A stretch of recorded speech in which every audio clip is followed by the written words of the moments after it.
It's pulo time. Today is Sunday, March 25. Alas 2 na ng hapon, so mainit. Samahan niyo kaming mamulot ng mga itlog.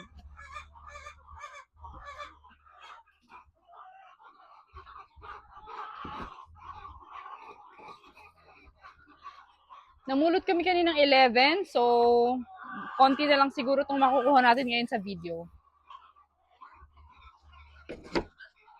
Sa sad news ulit, may mortality na naman kami isang manok. Kahapon nakita ng asawa ko na matamlay yung isang manok. So ang ginawa niya, binukod niya na, in-isolate niya na. Tapos kaninang umaga, gano'n na naman, paggising namin, wala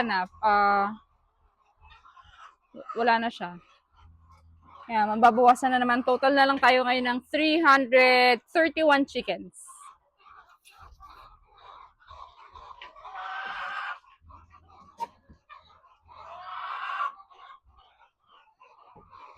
Doon po sa may mga poultry sa inyo, ano yung mga ginagawa niyong prevention para maiwasan yung mortality sa pagkakasakit ng mga ano. Sa amin kasi vitamins lang talaga binibigay namin eh.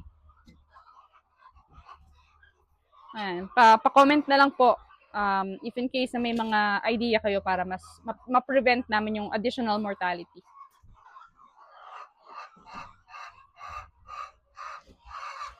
See here.